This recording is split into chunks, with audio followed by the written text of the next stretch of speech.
Hello ladies and gentlemen, and welcome back to one of our Mida travel videos. Today we're going to be talking to you about the stunning place in Montenegro known as Kotor. We fell in love with Kotor, didn't we? What an amazing place. And probably the best sailing I've ever been on. You have got to sail into Kotor. Somebody described it to us as it's like sailing the fjords but with the sun. And it was absolutely, we've never done the fjords, but it was amazing, wasn't it? We haven't done the fjords. Michael really wants to go to the fjords. I'm not a cold weather person, so this for me was perfect because it was the beauty of the fjords, but really warm. But a word of warning to you all, you must go upstairs very early in the morning because the sailing is what you must see. The sunrise, the beautiful sort of like, the mountains around you. It's just absolutely breathtaking. Well, I was up there 6 a.m. because I couldn't wait to get up there because I knew it was going to be really special. And it was. I just loved every minute of it. And it will always stay in here because it was very special. And also, we passed that lovely little island. Was it the Lady of the Rock Island? Oh, I don't know. The history's your bit. Well, it was a very pretty little island that we passed. Yes, of course, it was the Lady of the Rock Island, and absolutely beautiful. It wasn't just the only island. There was many little islands with things on. I think we saw a prison on one of them, a sea life centre, I think. Oh, no, I don't know. There was stuff everywhere. But we were also being trailed by a massive Virgin ship, so I was really worried. Resilient lady. Yes, very big, beautiful ship, mind. But I was worried that we weren't going to get a sort of port docking that day. But fortunately, we did. And the Virgin ship had the tenders into port. Yeah, so we were very lucky. We were. But it was beautiful, wasn't it? The sun was coming up over the mountain. It was just the perfect day. I didn't need to go into Kotor. I was just happy watching the sort of like sailing. It was beautiful. And when you looked at Kotor, it was the closest we'd been to anywhere. You were right next to the old town, so it was just perfect for getting off and walking into the old town. But we weren't doing that straight away, were we? No. First of all, before we go there, let's talk about what we did in our process. We did our usual breakfast, which we adored. Usual place. I think we'll have to choose that day. Yeah. Not sure, but I think one of us might have been a bit naughty and had a pre-breakfast breakfast. Well, I was up there early. I only had a little snack. I had a little roll and a sausage from the tapas place. Yes, but we had something more special planned. We had booked a trip and we needed to disembark to find a taxi driver. So we decided to take a chance in Kotor. You had spotted the cable car, didn't you? And I think there's a ride at the top as well. Is it the Alpine? It's a mountain coaster. Alpine coaster. So we wanted to go up this cable car because the views were spectacular. So I looked online and I found a company online, and I'll show you the page that we went to. And it was quite strange because all I did was filled in a check availability, and I put the date that we were in port, and I thought it would just come back saying, yes, we're available, no, we're not available, it's this much money. But I sent it off and it came back, you're booked. No money exchange, nothing. They didn't ask us for any money there. It was just booked. So, of course, when we came to get off the ship, it was quite a small walk through the port, wasn't it? Oh, beautiful was that walk. That first impact, wow. Absolutely stunning. Walking, following the taxi driver to his car, I was just blown away straight away by the sheer grandness of those mountains. And You've raced ahead of me. I'm sorry. We'll go back. We'll go back. Well, we were worried, weren't we, as we left the port. We didn't know whether this company would be there waiting for us because we'd not paid anything. Yeah. And, of course, as we left the port, there was a man with a board and it had got my name on it. So, of course, we'd resigned ourselves to not having a trip that day, thinking that it wasn't going to happen, but it did. So we had to follow him to a taxi. He wasn't right at portside. He was parked a little bit away, just at the gates of the town, which wasn't too far of a walk, but boy, was it hot. And on the journey, as I've said before, it was absolutely stunning and beautiful scenery. But I remember it being so busy. Now, I'm not sure if they have a rush hour there, but it was rush hour.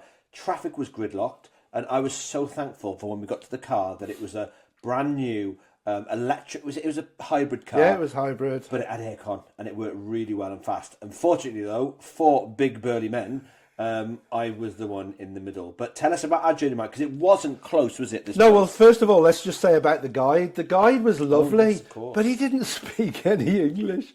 He still never asked us for any money. So he walked us to his car, which, as Dave says, was a lovely car. We could have been killed. We got in the car. We still didn't part with any money. We couldn't understand what he was saying. And we tried to get out Kotor, and it was like bumper to bumper. It was really busy. But yeah, he was absolutely fine. Yeah, so he was a really nice man, wasn't he? Even we sort of tried to communicate with signs, didn't we? We didn't need to. We mentally knew that we were communicating. He was a really nice guy, and he sort of knew what we were on about, even though he couldn't speak any English. And being four burly men, we did feel safe. Yeah, hopefully he wasn't too scared of us, but you know. But anyway, so we got out of Kotor eventually. It was, I can't believe, a little town, how busy it was. I like to think to myself that the reason why it was so busy was why it took quite a while for us to get to where we were going, because it's not close by. You've got to go to a different part of Kotor to get onto this cable car that we found was a brand new sort of centre. It's quite new, isn't it? That place? It's quite new, but we sort of got there and he showed us the way up to where the cable car goes. He told us to wait and he went and got our tickets for the cable car, and then we sort of went to the cable car, and it was quite a journey, wasn't it? You're right. It was so far. When we got there, it was this amazing building. But my concern was we still hadn't paid this guy any money.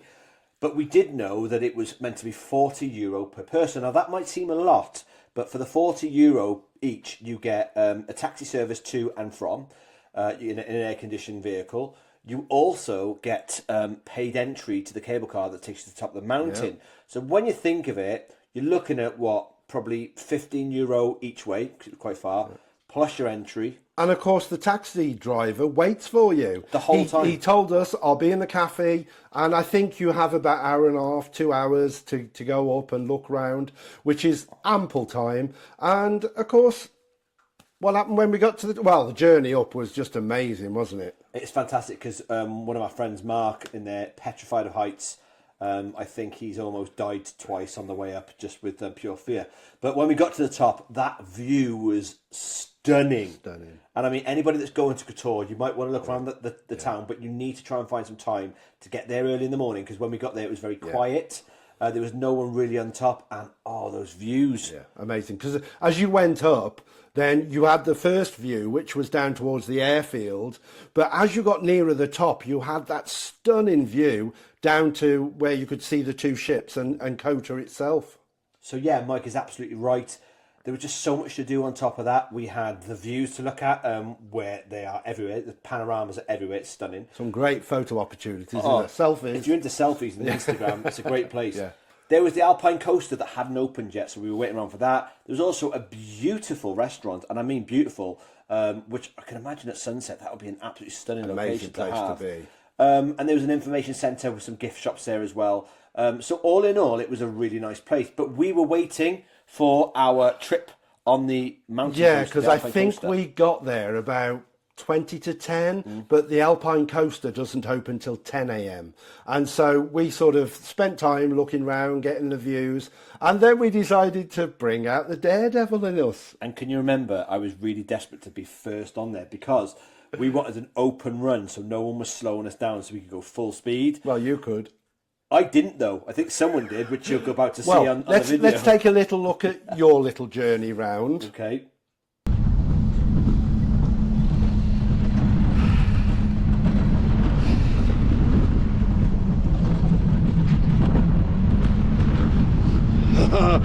And as you can see, mine was quite quiet and quite chilled out. But then obviously we need to see someone else's journey that wasn't so quiet.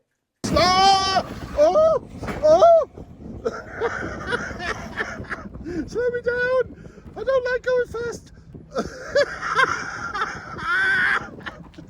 Oh my word! Now I have to say, our friend said I screamed all the way round, but it was more laughing. Yeah, I was more laughing. I was enjoying it anyway, and I'm so glad we did it. And it cost €8 each. Can you remember Mark and Jack doing it as well? Oh, no, wait, they didn't do it because they were scared. Just saying. But anyway, quickly moving on. It was really hot this time. There wasn't much shade where we were, so we needed to refresh, have a drink, and get some shade. So that restaurant was calling us, wasn't it? Oh, that restaurant at the top is amazing. That we went and used the toilets there, which were really clean. So you've got toilet facilities at the top. So don't worry if you're on the way up and you get caught short. There are toilets at the top. But Yes, we tried a different drink, didn't we? we did. So I'd always wanted to try an Aperol Spritz. Hadn't done it. No, I had done it in Trieste. Didn't want like another it. one. But he suggested a limoncello spritz. Now, I like limoncello, so we thought we'd give it a go. It was absolutely stunning. Beautiful. Very I expensive. say it was expensive, but let's remember, Mike, you're not only paying for the drink, you're paying for that view. And that view was second to none. This is true. And of course, they've got a captive market up there. And it's a very nice, clean... It's new, isn't it, the restaurant? It is absolutely stunning. Okay, so the fun was over and it was time to go back down. We were going to have a little look around Kotor, so we had to catch the cable car back. But Make sure you keep your tickets. Oh, yes, make sure you keep your tickets and also a sick bag if you are scared of heights, because going down, I don't know why, it just seemed worse than going up. Luckily, I'm scared of heights, but I was okay. But again, I think Mark was petrified. I'm not scared of heights, and I was absolutely loving it. Okay, everybody, we are in a basic coffin because we're all going to die. We're on a cable car coming down from, I want to say Budva Mountain maybe? Something like that anyway. But we're in Kotor, Montenegro, and we've just been up to the top of the mountain as you've seen, and we're coming back down now. Mark is petrified. He's not spoken a word to Commander because he's literally killing himself. Jack doesn't understand the concept that if he keeps shaking it, we're going to fall off the wire. And Mike's just taking loads of scenic photos, so I hope what boys, you enjoyed it? Oh, we loved it. Absolutely. Okay, so at the bottom, very easy. Get off the cable cars, walk down the steps. There's some gift shops there as well. Yeah, we had a quick look around the gift shops, didn't we? And then, of course, was the driver going to be where he said he was? Yeah, he was. Yeah, he was. He was exactly what. And we've been gone for a good 2-3 hours. Yeah, and still didn't ask for any money. No, he was so we there still happy. haven't given him a pound. No. And then, of course, back to the car.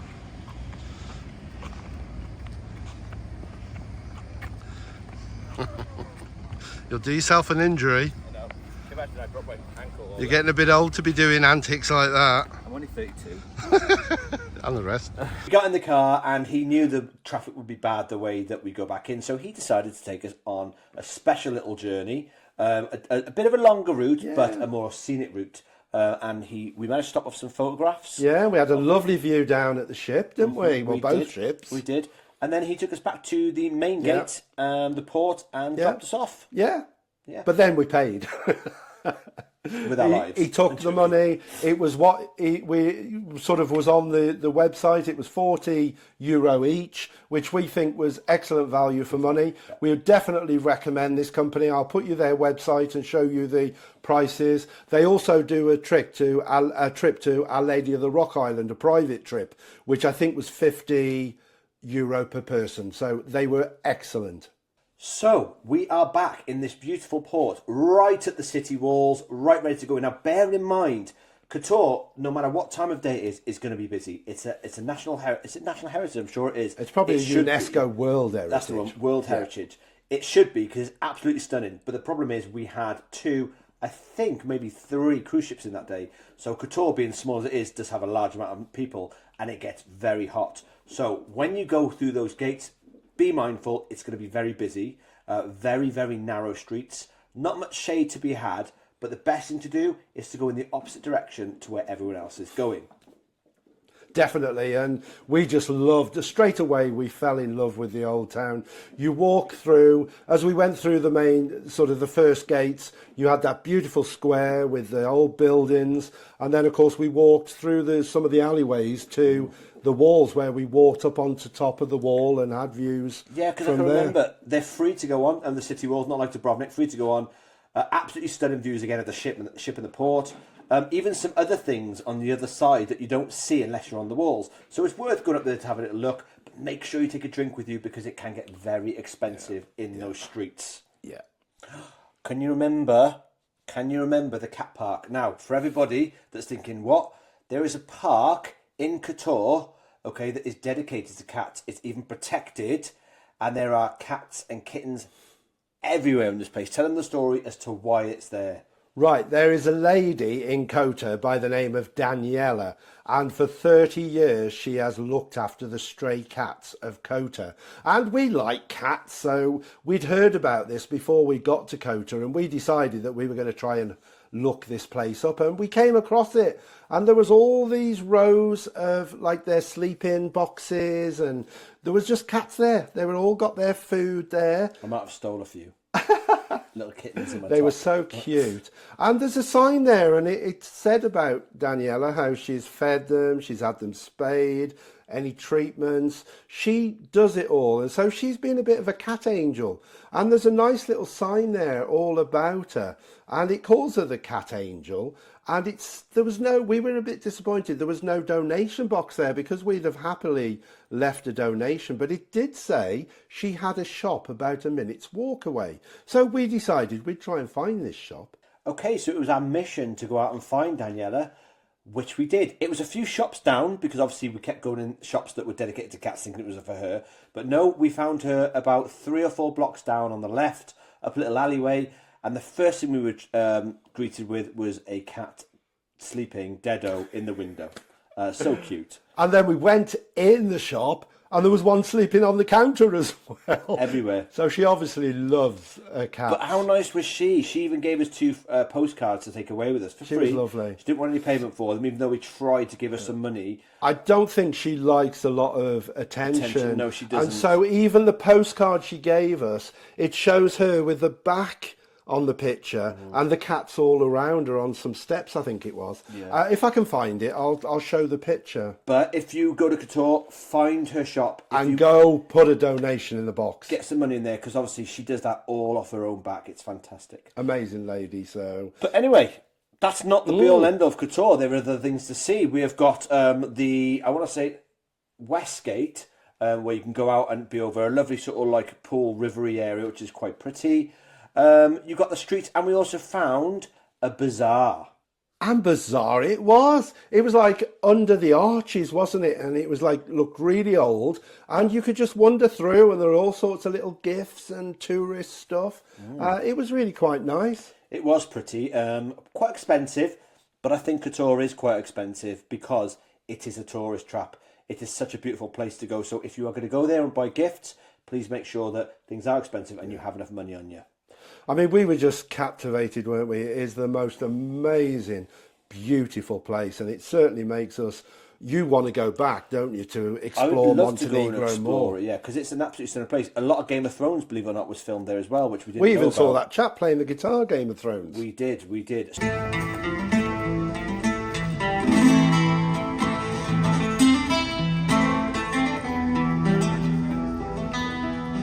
So, guys. Kotor, if you are en route on your cruise and you're happening to go to Kotor, get excited because it's really an amazing worth it. place. It was certainly the last port that we called at, and they certainly saved the best to last. It was absolutely beautiful, amazing. And even, we went back to the ship then, didn't we, and did the usual lunch. But even the sail away was amazing, wasn't it? Absolutely breathtaking. With the sun coming down, it was beautiful. Okay, so obviously top deck to watch that beautiful sail away, and it seemed longer going out than it did coming in, but it was absolutely stunning. And of course, we wanted to chill out with a drink and watch that before we went downstairs to get changed, ready for our evening meal tonight, which was the Dining Club. The Dining Club, the special one, the one we've been waiting for, and it had a lot to live up to with the Silver Fork on the Voyager. On Voyager was amazing, and I was a little bit worried about the Dining Club because it's their most expensive speciality, but I'd also read some really negative reviews about it, so I wasn't very hopeful. I thought this isn't going to live up to Silver Fork on Voyager. We're not going to tell you much more about it because there is a video to come on the Dining Club. All we're going to say is we loved it. We'll show a few. We'll put a few clips of the food over this. But wait for that video to come out because you need to understand it's not just food. There's an experience around it, and we want to tell you why. But wait for that video to come out. But after the Dining Club, it was off for more drinks and to the theatre. Obviously, we love the theatre, going to the theatre every night, and tonight it was one of our favourite shows, movies. Yay! So we love musicals and movies, and so it was just our street. But shall we show a few little clips? Let's do it.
Okay, so great theatre, great performances that night, but unfortunately a very, very sad time.